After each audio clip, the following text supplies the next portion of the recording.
কাল আমি অফিস থেকে সোজা চলে এসেছিলাম রানাঘাটে, মানে আমার বাপের বাড়িতে। আর এসেই যখন নিজের রুমটা দেখি না, তখন খুবই ভালো লাগে। আর এখন কয়েকটা দিন আমি এখানেই থাকবো। আর বাইরে এত সুন্দর হাওয়া দিচ্ছিল, মানে মেঘ হয়েছিল, মনে হচ্ছিল বৃষ্টি হবে।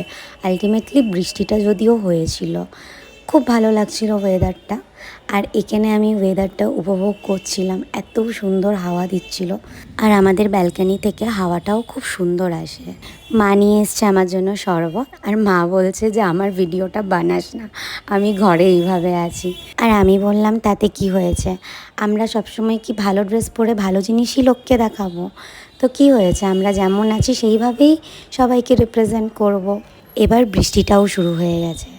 এত সুন্দর হাওয়া দিচ্ছিল আর এত সুন্দর একটা ওয়েদার লাগছিল। এত গরম পড়েছিল, মনে হলো একটু রেহাই পেলাম। আলটিমেটলি একটু ঠান্ডা ওয়েদারটা হলো। তারপর আর কি ফ্রেশ হয়ে নিলাম। ফ্রেশ হয়ে এসে দেখছি মা আমার জন্য কেটে রেখেছিল আম। তো আজ বাবা চলে যাচ্ছে দীঘাতে।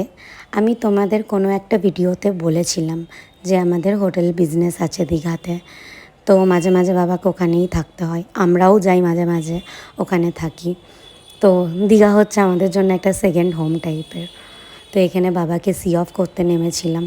বাবা গাড়িতে উঠছিল, তো বাবাকে টাটা বাই বাই করে জলের বোতলটা দিয়ে দিলাম। এই যে বাবা চলে যাচ্ছে, বাবা আমাদের এই গাড়িটা করে যাচ্ছে। এটা আমাদের প্রথম গাড়িটা, যেটা স্করপিও।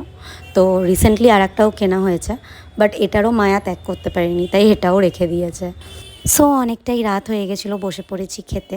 এখানে মা এই যেই তরকারিটা করেছিল, এটা আর মাছের মাথা বেগুন দিয়ে একটা চচ্চড়ি টাইপের, খুব টেস্টি হয়েছিল। আর চিংড়ি মাছ করেছিল, চিংড়ি মাছের কষা, ডাল আর মাটন করেছিল। আর এই যে শেষ পাতে একটা পান্তুয়া, মানে রানাঘাটের স্পেশাল পান্তুয়া।